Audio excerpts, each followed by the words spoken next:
जन्म से लेके मृत्यु तक दुनिया की सबसे पावरफुल और इंसान की लाइफ में सबसे इंपॉर्टेंट रोल निभाने वाली चीज है वो है इंसान का दिमाग। अक्सर आपने देखा होगा कि जब एक हॉस्पिटल में एक मरीज पर दवाइयां काम करना बंद कर देती हैं, वहीं दूसरी तरफ डॉक्टर भी सारी उम्मीद खो चुके होते हैं, लेकिन फिर भी कैसे वह मरीज मौत से लड़कर जिंदगी जीने लगता है और क्यों लोग साधु संत, मोटिवेशनल स्पीकर और हिप्नोटाइजर की बातों में आकर उन पर विश्वास करने लगते हैं, या यूं कहें कि वह खुद की जिंदगी में इनकी कई बातों को फॉलो करके बदलाव महसूस करने लगते हैं। और वहीं एक आम इंसान गरीबी से उठकर वो सारी दौलत सहूलत हासिल कर पाता है जो कई लोगों के लिए किस्मत अच्छी थी कहने के बराबर होती है। तो यह सारा खेल है दिमाग का। कुदरत ने दिया दुनिया में सबको है, किसी को छोटा तो किसी को बड़ा।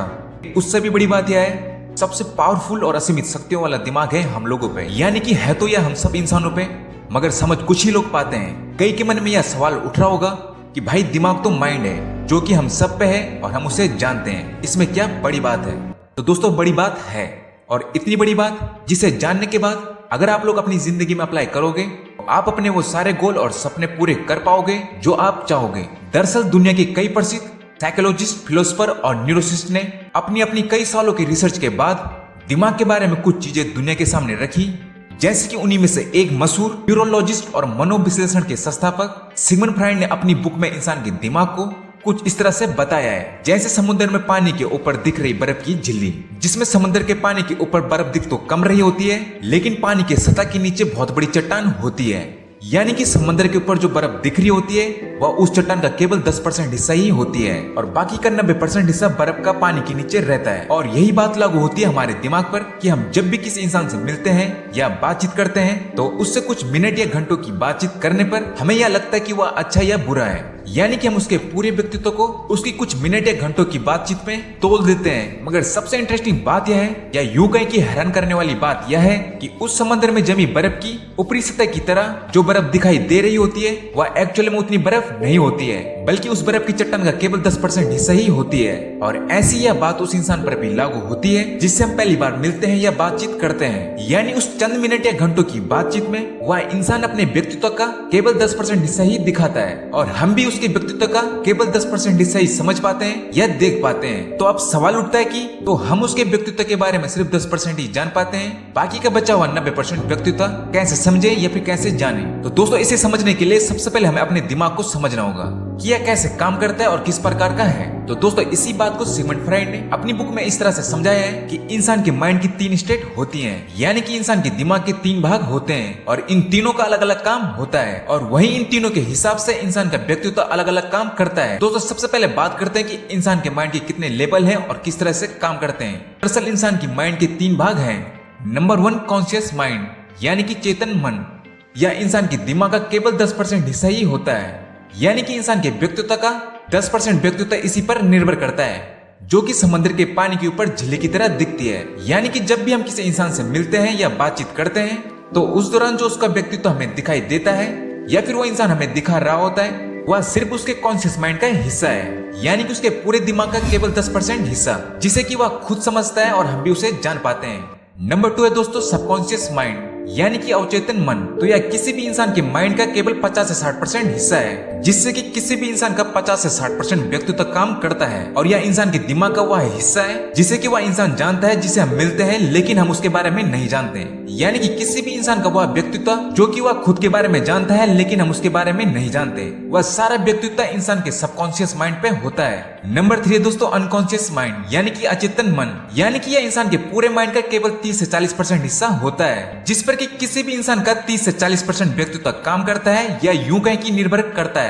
और वहीं अगर हम इसे एग्जांपल से समझें तो जब भी हम किसी इंसान से मिलते हैं या बातचीत करते हैं तो उसके व्यक्तित्व का 10% तो हम समझ पाते हैं या जान पाते हैं, बाकी का 50 से 60% वह खुद जानता है लेकिन हम नहीं जानते, और बाकी का बचा हुआ 30 से 40% हिस्सा ऐसा होता है जिसे कि वह इंसान खुद भी नहीं जानता और ना ही हम जानते हैं, और इसी को कहते हैं अनकॉन्शियस माइंड, यानी कि अचेतन मन। और वहीं इस अनकॉन्शियस माइंड को दमित इच्छाओं का भंडार भी कहते हैं, जिनसे इंसान का व्यक्तित्व निर्भर करता है। तो अब तक तो आपने समझा है कि इंसान के माइंड के 3 लेवल होते हैं, लेकिन अब बात करेंगे इंसान के व्यक्तित्व के बारे में। तो जिस तरह से इंसान के माइंड के 3 लेवल होते हैं उसी प्रकार से इंसान के व्यक्तित्व के भी 3 प्रकार होते हैं, या यूं कहें कि इंसान का व्यक्तित्व भी 3 प्रकार से काम करता है, जिसमें से नंबर 1 है दोस्तों यानी कि इद, या प्लेजर प्रिंसिपल पे काम करता है और यह अनकॉन्शियस माइंड का हिस्सा है, या फिर इसे दमित इच्छाओं का भंडार भी कहते हैं। और इसमें इंसान का माइंड तुरंत आराम चाहता है, चाहे कोई भी काम हो, कैसे भी काम हो, मजा आना चाहिए। जैसे कि नशा करना, मेहनत न करना और जुआ के प्रति आकर्षित होना, या फिर किसी के प्रति सेक्सुअली अट्रैक्ट होना।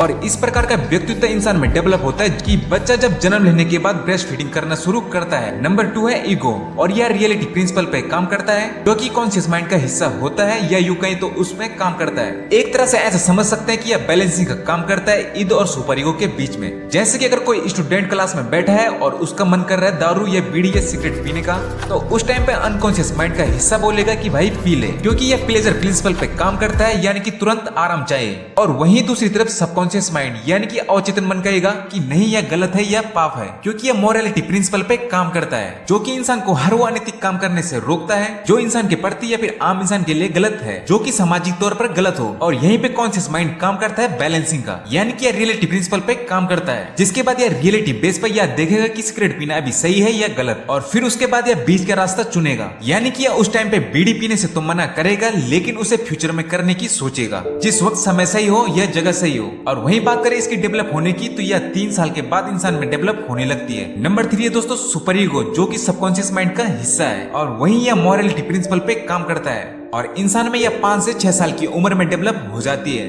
जो कि हमेशा दूसरों के हित के लिए काम करना चाहेगा। और वही वह पूरे समाज को एक नजर से देखता है, यानी कि उसके लिए कोई अच्छा या बुरा नहीं होता।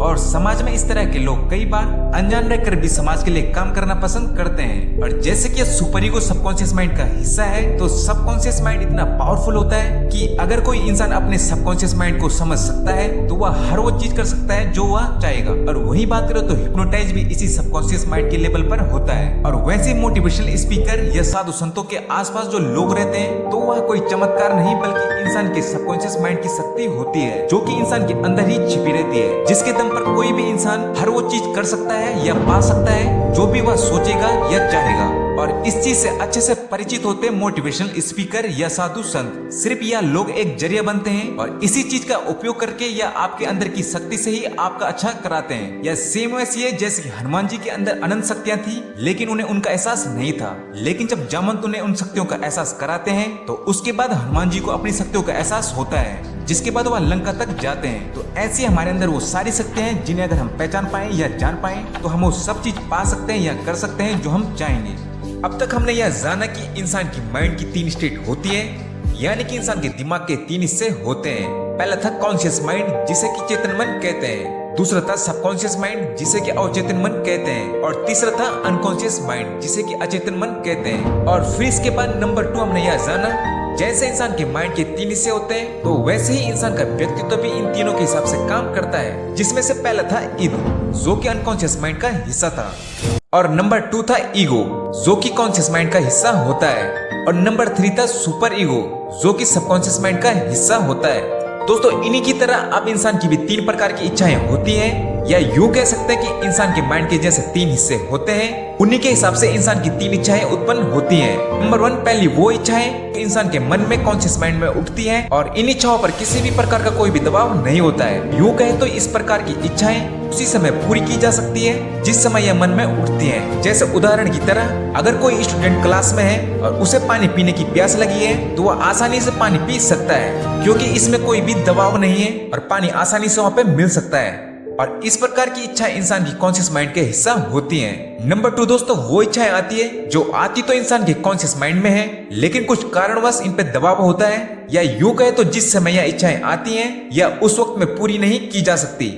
लेकिन इस प्रकार की इच्छाएं कुछ समय के बाद पूरी की जा सकती है। इसलिए जिस वक्त इस प्रकार की इच्छाएं उत्पन्न होती हैं, वह आती तो कॉन्शियस माइंड में है, लेकिन उस वक्त पूरी न होने के कारण यह सबकॉन्शियस माइंड में चली जाती हैं, यानी कि इन्हें बाद में पूरा किया जा सकता है। जैसे कि उदाहरण के तौर पर एक स्टूडेंट क्लास में बैठा है और उसे तलब लग रही है किसी बीड़ी या सिगरेट की, लेकिन क्लास में वह पी नहीं सकता, यानी कि इस तरह की इच्छाओं के ऊपर कुछ दबाव होता है जो सामाजिक तौर पर सही नहीं होती, या उस वक्त पे करना इन्हें संभव नहीं होता जिस समय ये कॉन्शियस माइंड में उठती हैं, जिसके बाद ये सबकॉन्शियस माइंड में चली जाती हैं और फिर कुछ समय के बाद इन्हें पूरा किया जा सकता है। नंबर 3 दोस्तों उस प्रकार की इच्छाएं जो इच्छाएं जिस समय आती हैं ना तो वो उस समय पूरी होती हैं, जिसके बाद यह कॉन्शियस माइंड से सबकॉन्शियस माइंड में चली जाती हैं। लेकिन कुछ इच्छाएं ऐसी होती हैं जो कि बाद में भी पूरी नहीं की जा सकती, तो फिर वह इच्छाएं सबकॉन्शियस माइंड से अनकॉन्शियस माइंड में चली जाती हैं। और सिगमंड फ्राइड ने यह कहा है कि इस प्रकार की अधिकतर इच्छाएं दमित इच्छाएं होती हैं, या वो इच्छाएं जो कि सामाजिक तौर पर अनैतिक होती हैं, जो कि किसी सगे दोस्त से भी शेयर नहीं की जा सकती। और हैरानजनक बात यहाँ पे यह है कि इस तरह की इच्छाएं इंसान के अंदर किसी भी इंसान के प्रति आ सकती है, चाहे वो अपना हो या किसी अपने का सगा, जो कि सामाजिक नजर से देखा जाए तो एक तरह से घिनौना माना जाएगा।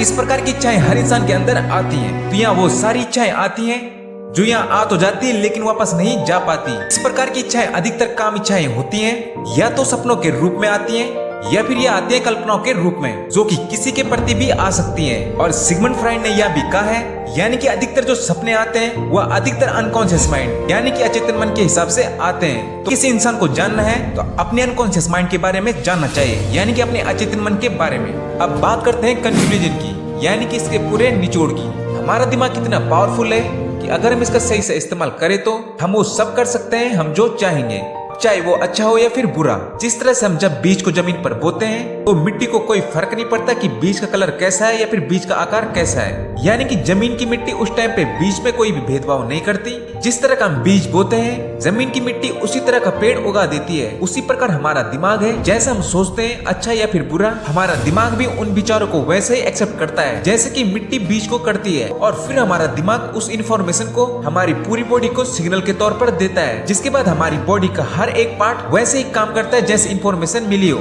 इसका सीधा अर्थ है कि हमारे दिमाग को बिल्कुल भी फर्क नहीं पड़ता कि हम कैसे सोचते हैं, अच्छा या फिर बुरा। अगर हम अच्छा सोचते हैं तो वह उसे उसी तरह एक्सेप्ट करता है, और अगर हम बुरा सोचते हैं तो वह उसे भी उसी तरह एक्सेप्ट करता है। तो उन विचारों की छाप हमारे दिमाग में बन जाती है, जिसके बाद हमारी बॉडी के सेल्स उसी विचार के अकॉर्डिंग काम करते हैं, यानी कि अच्छा तो अच्छा और बुरा तो बुरा। और यह कई रिसर्च में भी प्रूव हो चुका है। और वही एंजाइटी, डिप्रेशन, फियर या फिर गुस्सा या फिर किसी भी प्रकार का एडिक्शन यानी कि किसी प्रकार की लत या फिर नेगेटिविटी, यह सब अनकॉन्शियस माइंड का हिस्सा होती है, जो कि कभी कभी हमारे पूरे माइंड पे या फिर हम पे हावी हो जाती है।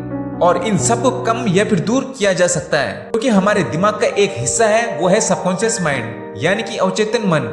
और यह इतना पावरफुल है कि अगर हम इंसान इसके बारे में सही से समझ जाएं तो हम इसका उपयोग करके वो सारे काम कर सकते हैं जो कि एकदम असंभव लगते हैं। और इसके एग्जाम्पल की बात करें तो जब भी एक मरीज हॉस्पिटल में पड़ा रहता है और उस पर एक तरफ दवाइयां काम करना बंद कर देती हैं, साथ ही साथ सारे डॉक्टर उम्मीद भी खो चुके होते हैं, लेकिन वह मरीज अपने विल पावर या यूं कहें कि अपने सबकॉन्शियस माइंड यानी कि अवचेतन मन की पावर से उस कंडीशन से लड़के ऊपर उठता है और धीरे धीरे करके ठीक होने लगता है। तो यह सब कुछ आसान हो पाता है इंसान के अंदर छिपी शक्ति से, जो कि हमारे पूरे दिमाग के सबकॉन्शियस पार्ट का हिस्सा है। तो अगर आपको कुछ जानना है तो वह है आपका सबकॉन्शियस माइंड यानी कि अवचेतन मन, जिसके अंदर इतनी अनंत शक्तियां भरी पड़ी हैं जिसके इस्तेमाल करके हम कुछ भी कर सकते हैं। तो दोस्तों इसी के साथ मैं आपके सपनों को सपोर्ट करता हूं और मैं मिलता हूं आपको नेक्स्ट वीडियो में। तब तक के लिए बाय एंड टेक केयर।